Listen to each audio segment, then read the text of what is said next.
il y a un enjeu extrêmement fort pour les entreprises aujourd'hui, pour le business, compte tenu de cette digitalisation et de cette globalisation qui fait que chaque consommateur il a le choix entre beaucoup de produits, et donc il y a une exigence de sa part qui s'est beaucoup développée au cours des 15 dernières années.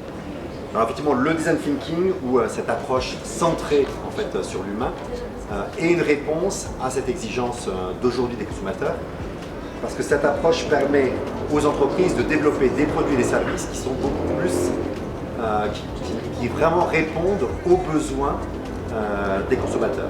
Alors comment faire? En fait, c'est relativement simple, c'est tout plein de bon sens. C'est tout simplement être centré sur l'utilisateur.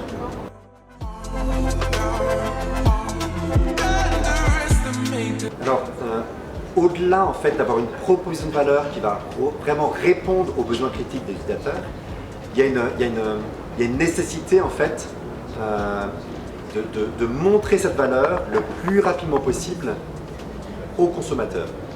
Et pour ce faire, en fait, il y a ce qu'on appelle le digital marketing ou le growth hacking, qui sont des techniques qui sont déployées depuis une dizaine d'années et qui seront essentielles pour les entreprises qui ont déjà un produit qui est déjà très pertinent par rapport aux besoins des consommateurs.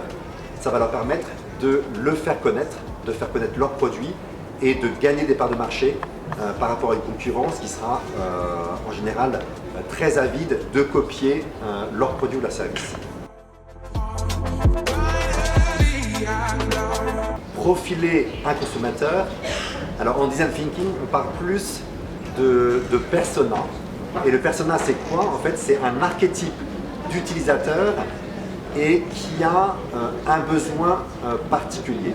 Donc par exemple, dans le cas de Airbnb, au démarrage, c'était tous les utilisateurs qui avaient le besoin de trouver facilement un logement pas cher. Donc on avait aussi bien l'étudiant de 20 ans qui n'avait pas beaucoup de budget, que le gars de 45 ans, indépendant, qui gagnait sa vie mais pas plus, mais voulait aller à une conférence, il voulait trouver un logement pas cher, ou la mamie de 75 ans qui avait une retraite pas forcément, qui avait une retraite confortable, mais qui voulait être le plus souvent parti en vacances. Et donc ces trois, ils avaient un besoin commun, qui était de trouver un logement pas cher et facilement.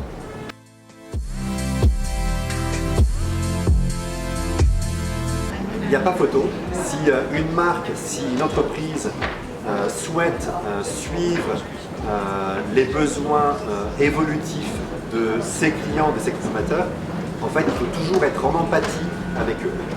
Donc il y a deux moyens. Il y a le quantitatif et le qualitatif. Donc le quantitatif, effectivement, ça va être avec les data et les analytics qui vont avec. Après, le qualitatif, et ça, c'est ce qui m'intéresse plus personnellement, le qualitatif, c'est interviewer ses clients, c'est être en immersion avec eux, donc utiliser ses propres produits et s'imaginer, voire expérimenter ce que ses clients, ses consommateurs expérimentent. Et puis la troisième manière, c'est l'observation. Donc regarder comment ses consommateurs, ses clients utilisent les produits et les services qu'on lui propose.